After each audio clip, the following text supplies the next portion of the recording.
Thank you very much. Can you hear me down the back? Excellent. I asked that to a crowd recently and someone put their hand up and said that they could, but they were happy to move and swap places with someone who couldn't, so didn't find that very positive. It's a great pleasure to be here, and that is very true. I met Elena at the end of Year 10, and she was having a youthful flirtation with Marxism at that stage, which I thoroughly beat out of her early, and the rest is history, and she's a great conservative thinker in Western Australia. I'm going to present to you on a topic which I have described as optimism, utopia and consensus in modern Australian politics. And as Elena said, I've spent a lot of my time, I hope not wasted, but reading liberal texts and have been thoroughly brought up in the liberal tradition. And now I've also had this wonderful experience of having seen and been a participant firsthand in actual liberal democratic politics. I certainly preferred the reading more than the actual participating. And in fact, this is a lovely opportunity to have a retreat into the world of political theory where no matter what you say, you can seemingly never be proved wrong, let alone ever voted out of university. So it's much better than democratic politics, and it's great to be here. These are nothing really more than observations about two things: the practice of modern politics and thinking in modern politics, and the liberal tradition and its breadth and the things that are starting to show more or less life inside the liberal tradition.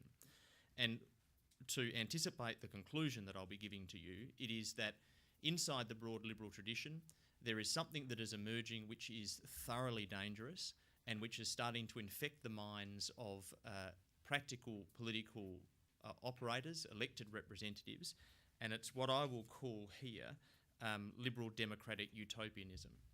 And let me start by saying that it's obviously a very difficult thing to talk about the liberal tradition. Indeed, there are voluminous texts written about what it is, what it contains, its various elements, and trying to find some kind of continuity or coherence inside liberalism itself.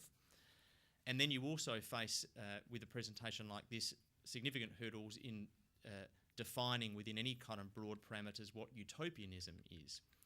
But I might simply start by talking about three parts of utopian thinking.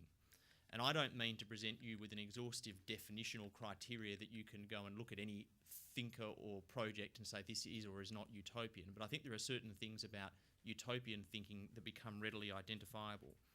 The first point is that utopian thinking and utopianism is not an ideology as such. I mean, more we're referring here to intellectual projects, whether they be in literature, religion or politics, which constitute some form of description of an ideal society that could exist at some point in time, or indeed that the author believes has previously existed or could have previously existed had conditions been suitable to it. So if you like, the most readily identifiable utopian visions are what I would call blueprint visions, usually blueprint visions for a future perfect society. So Plato's Republic, he set out, for those of you who have had the tedium of reading it, this very detailed vision, a blueprint about what a perfect society might look like. Of course, one of the other great utopian thinkers, and I say great in the sense of thoroughly utopian rather than marvellous, was of course Marx. And I'll touch upon a number of comparisons between what I see emerging in liberal democratic thought and the thinking of Karl Marx. But when you look at Marx's analysis, obviously it was a theory of economic organisation, but it was also very much an idea about how certain principles could be united and brought to bear to create an ideal society. And of course, his fundamental principle was that of exchanges of equal value for equal value, which you might now ask whatever that means. But he had a principle that would somehow build a perfect society. So you can have, of course, also utopian projects which are theoretical, Plato and Marx. You can have utopian projects which are real. And for those of you who are interested in the subject, there are fantastic books about all the quite crazy, practical, experimental utopias that people from time to time have engaged in. And they are marvellous and interesting reading. The other point I'd make here is that utopias are not always meant to be taken seriously. A blueprint might be given because the writer honestly and earnestly believes it could be achieved. or indeed that they advocate that people actually try and achieve it when you get these experimental utopias. Or they might simply say, I acknowledge that this could never be achieved, but in my mind it is the ideal amongst which other things should be compared. And here I am talking about, when I apply it to modern liberal democracy, individual thinkers and policymakers and the thoughts that they bring to bear in discrete policy areas.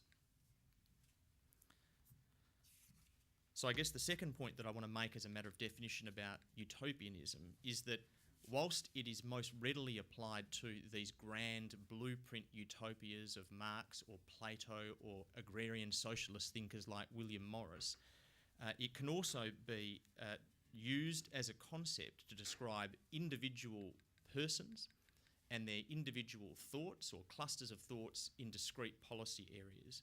And this is the application that I see it having to modern liberal democratic thought. So I'm talking here about the thinking of a single person or a group who have a conception or proposal for an attempt to create radically improved social or political conditions, even if that conception or proposal falls short of a thoroughgoing plan to reorganise each and every single aspect of society. I think that's a fair way in which the term utopian or utopianism can and is used in modern parlance. Now, the third thing I'd say is that utopian is used in a pejorative fashion as well as literal. Literal to describe a utopian project, someone who wants to describe the ideal society or tries for whatever reason.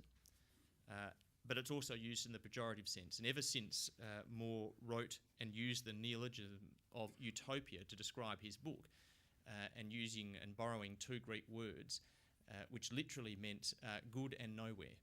And of course, that has led to this divergent use of the word in its literal and pejorative sense, so that the pejorative sense is that in rhetoric you often criticise anyone whose views you consider extravagantly ideal to be a utopian. Now, there's no problem with using it in its pejorative sense, and that is precisely what I am doing. The trick is you have to try and identify programs or individual thinkers or modes of thought in policy areas that are extravagantly ideal. And you have to somehow show that they are extravagantly ideal. So the three things are, it usually refers to blueprints, but secondly, it can refer to individual thinkers in individual policy areas. Thirdly, it is used pejoratively, which is what I am doing, to criticise a mode of thought that I see growing up in and about modern liberal democracy. So, where is that thought and what does it look like?